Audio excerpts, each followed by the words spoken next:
ما زاغ البصر وما طغى، نبی کی آنکھ اس وقت نہ کج ہوئی نہ حد سے بڑھی۔ إنه لقرآن كريم في كتاب مكنون لا يمسه إلا المطهرون تنزيل من رب العالمين۔ البتہ یہ کہ حضرت جبرائیل کو ان کی اصل ملک کی شکل میں حضور نے اپنی ان آنکھوں سے 2 مرتبہ دیکھا ہے۔ ایک مرتبہ بالکل آغاز میں، جبکہ حضرت جبرائیل جو ہیں ایسے ظاہر ہوئے، حضور اتر رہے تھے غار حرا سے، جبل نور سے، تو آپ کو آواز آئی یا محمد۔ یہ پہلی وحی کے بعد جو فترت ہوئی ہے، کچھ عرصے کے لیے وحی رکی رہی، اس وقت واقعہ پیش آیا۔ آپ نے سامنے دیکھا، پیچھے دیکھا، کوئی نہیں، نظر کوئی نہیں آیا۔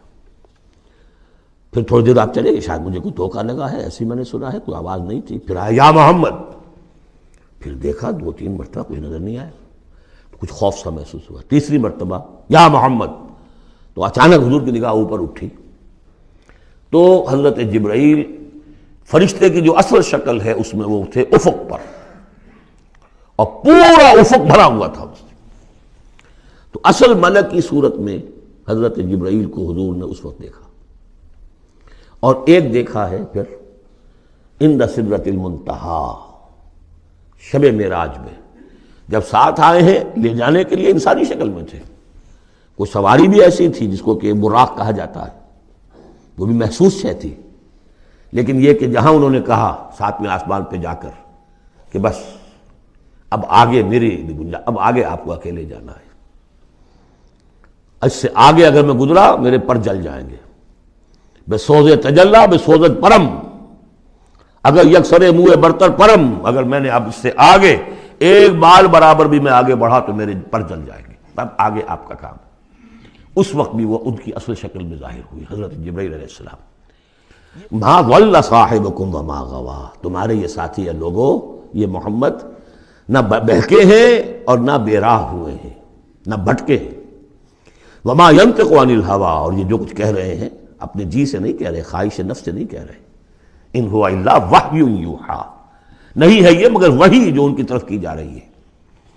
علمہ شدید القویٰ، انہیں تعلیم دی ہے، سکھایا ہے اس نے جو بہت طاقتور والا ہے۔ یہاں حضرت جبرائیل ہیں جو مراد ہیں۔ علمہ شدید القویٰ، یہ قرآن کس نے سکھایا محمد کو؟ شدید القویٰ، ذو مرۃ، وہ بڑا زور آور ہے، فاستویٰ، وہ سیدھا ہوا، وہو بالافق الاعلیٰ، اور افق اعلیٰ کے اوپر وہ محمد کو نظر آ رہا تھا صلی اللہ علیہ وسلم۔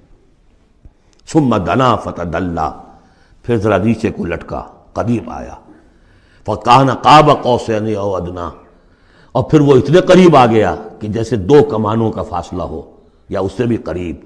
فاوحیٰ الی عبدہ ما اوحیٰ، پھر اس نے وحی کی اللہ کے بندے کی طرف جو وحی کی۔ وہ وحی کون سی تھی؟ وہ ہے اصل میں وحی رسالت۔ وحی نبوت جو تھی وہ تو شروع میں آ چکی، اس کے بعد یہ فترت ہو گئی تھی، کچھ وقفہ پڑ گیا تھا۔ شروع میں وحی جس سے کہ حضور کی نبوت کا ظہور ہوا ہے وہ تو ہے اقرا بسم ربک الذی خلق، خلق الانسان من علق، اقرا وربک الاکرم الذی علم بالقلم، علم الانسان ما لم یعلم۔ لیکن اب یہ سورہ مدثر کی آیات اس وقت نازل ہوئیں، یا ایھا المدثر، جب حضور گھر آ گئے اور پھر آپ نے اپنی اہلیہ سے کہا، خوف زدہ تھے جو بھی منظر دیکھا تھا، ملک کی شکل، فرشتے کی شکل، اب وہ تو حضور ہی نے دیکھا جو دیکھا، ہم تو نہیں سمجھ سکتے کہ آپ نے کیا دیکھا، لیکن یہ کہ اس کے بعد آپ آئے، آپ نے کہا مجھے کمبل اڑا دو، لحاف اڑا دو، لحاف اوڑھ کر آپ لیٹ گئے، تو پھر وہ وہی یا ایھا المدثر قم فانذر وربک فکبر، اے لحاف میں لپٹ کر لیٹنے والے کھڑے ہو جاؤ اور خبردار کرنا شروع کر دو لوگوں کو۔ اور تمہاری اس دعوت کا نقطۂ آغاز تو انذار ہے، اور اس کا ہدف دنیا میں تکبیر رب ہے، رب کو بڑا کرو، اس کی بڑائی منواؤ، اس کی بڑائی نافذ کرو۔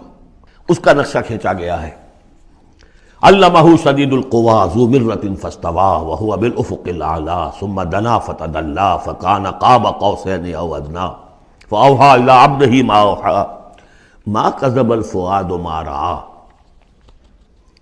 جو کچھ انہوں نے دیکھا ان کے دل و دماغ نے اسے جھٹلایا نہیں، یہ نہیں کہا کہ نہیں یہ کیا ہے۔ دیکھیے ایسا ہوتا ہے کہ کوئی غیر معمولی سی بات آپ دیکھیں تو ایک شخص ہو جاتا ہے میں خواب دیکھ رہا ہوں یا حقیقت دیکھ رہا ہوں۔ آنچنی بینیم بیداریست تو یارم یا بے خواب، اے اللہ جو میں دیکھ رہا ہوں یا ہم دیکھ رہے ہیں یہ بیداری میں دیکھ رہے ہیں یہ خواب میں دیکھ رہے ہیں، وہ غیر متوقع چیز۔ لیکن نبی کو کوئی شک نہیں ہوا، ما کذب الفؤاد ما رأى، یکسوئی کے ساتھ دل و دماغ اور جو بھی آپ کی آنکھ دیکھ رہی تھی ان میں کوئی کانفلکٹ نہیں تھا۔ ما کذب الفؤاد ما رأى فتمارونہ علی ما یری، تو کیا تم اس سے جھگڑتے ہو اس چیز پر کہ جسے وہ دیکھ رہا ہے؟ اقبال نے کہا نا کہ قلندر ہرچے گوید دید گوید، جو شخص اپنا دیکھی ہوئی چیز بیان کر رہا ہے تم اس سے جھگڑ رہے ہو، تمہارے لیے تو وہ ایک غیب کی خبر ہے، اس نے تو دیکھا ہے۔ افتمارونہ علی ما یری وَلَقَدْ رَآهُ نَزْلَةً أُخْرَىٰ، اس نے تو ایک مرتبہ اور بھی دیکھا۔ کہاں دیکھا؟ عند سدرۃ المنتہیٰ، شب معراج میں سدرۃ المنتہیٰ۔ کوئی بیری کا درخت ہے، وہ کیسی بیری ہے؟ ساتویں آسمان کی بیری، وہ آخری حد ہے، مخلوق کوئی اس سے آگے نہیں جا سکتی۔ اس سدرۃ المنتہیٰ، منتہا نہایت، حد، جہاں کی حد ہو گئی، وہاں تک حضور پہنچے ہیں، سدرۃ المنتہیٰ تک۔ اندہا جنت الماوا، اور سب سے اونچی جو جنت ہوگی جنت الماوا، وہ اس کے قریب ہی ہے، وہ بھی ساتویں آسمان پر ہے۔ یہ تو درجہ بدرجہ ترقی ہوتی جائے گی نا، پہلی ضیافت جو ہے، پہلی نزل جو ہے وہ تو اسی زمین پر ہو جائے گی، پھر جو ترقی ہوگی اپنے اپنے مدارج، اپنے اپنے مراتب، اپنے اپنے مقامات، اپنے اپنے ایمان کی گہرائی، اپنے اپنے اعمال صالحہ، اپنا اپنا انفاق مال و جان، اس کے حوالے سے درجے ہوں گے۔ اندہا جنت الماوا اذ یغشی السدرۃ ما یغشی، جبکہ ڈھانپے ہوئے تھا اس بیری کو جو ڈھانپے ہوئے تھا۔ اب تمہیں کیا بتائیں کیا ڈھانپے ہوئے تھا، تم نہیں سمجھ سکتے۔ دیکھیے کس طریقے سے اذ یغشی السدرۃ، کوئی انوار الہیہ کا کوئی ایسا نزول ہے وہاں جو زبان سے ادا نہیں ہو سکتا، کوئی الفاظ نہیں ہے کہ جو ان کی تعبیر کر سکے، اس پر انوار الہیہ کا کوئی نزول ہے۔ اذ یغشی السدرۃ ما یغشی، جبکہ چھایا ہوا تھا اس بیری کے اوپر جو چھایا ہوا تھا، جبکہ ڈھانپا ہوا تھا اس بیری کو جس نے ڈھانکا ہوا تھا۔ ما زاغ البصر وما طغی، نبی کی آنکھ اس وقت نہ کج ہوئی نہ حد سے بڑھی۔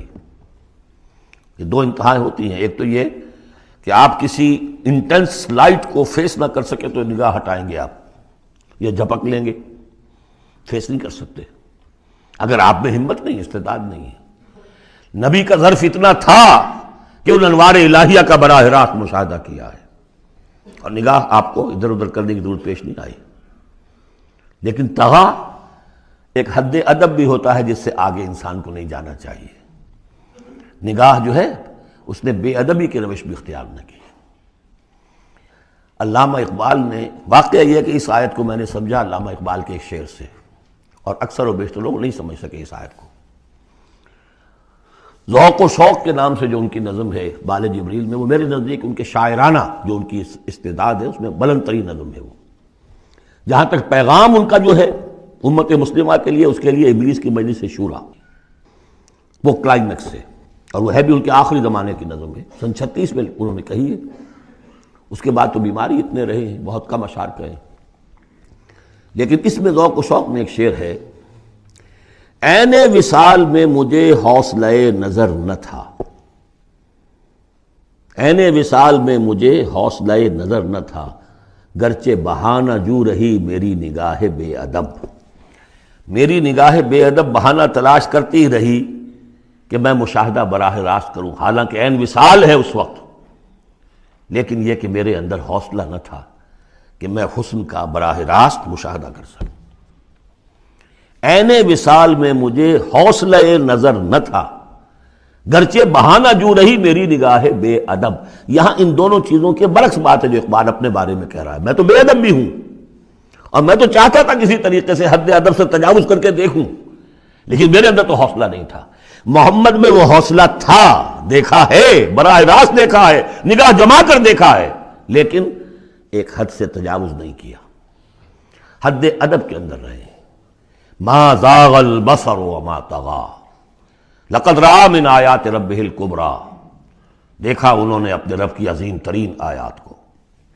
اب وہاں جا کر جو مشاہدہ ہوا ہے وہ تو اللہ کی عظیم ترین آیات کا ہے، اور اسی سے در حقیقت دلیل ہے ام المومنین حضرت عائشہ صدیقہ رضی اللہ تعالی عنہ اور حضرت عمر رضی اللہ تعالی عنہ کا جو قول ہے۔ شب معراج میں بھی حضور نے اللہ کو نہیں دیکھا، اللہ کی عظیم ترین آیات کو دیکھا ہے، جو تجلی تھی اس وقت اللہ کی۔ حضرت عائشہ صدیقہ کا کہنا تو یہ ہے کہ نور لا یرا، وہ نور ہے، دیکھے کیسا جا سکتا ہے۔ بہرحال وہاں بھی قرآن جو کہہ رہا ہے وہ یہ نہیں کہہ رہا ہے کہ اللہ کو دیکھا، نہیں، جیسے کہ وہ جو شب معراج میں پہلا سفر کا حصہ تھا زمینی، مسجد حرام سے مسجد اقصیٰ تک، سبحان الذی اسریٰ بعبدہ لیلا من المسجد الحرام الى المسجد الاقصی الذی بارکنا حولہ لنریہ من آیاتنا، وہاں پر بھی اللہ نے اپنی آیات کا مشاہدہ کرایا، لیکن وہ زمینی آیات ہیں اللہ کی، وہ برکات جو ہیں زمینی ہیں۔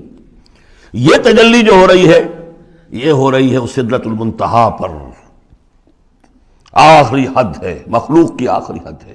اس سے آگے کہیے حرم ہے، حریم ذات ہے اللہ کی، جس میں کسی غیر کا کوئی دخل ممکن نہیں۔ اس حد پر جا کر جو وہاں تجلیات باری تعالیٰ تھے ان کا مشاہدہ کیا ہے۔ لقد رأى من آیات ربہ الکبریٰ، جدوں کافر اسی پچ ہو گیا، پھر تشبیہ مسلح کی کرنا، اساں ظاہر نوں رب منیائے، باطن دا اللہ کی کرنا، اساں ظاہر نوں رب منیائے، باطن دا اللہ کی کرنا۔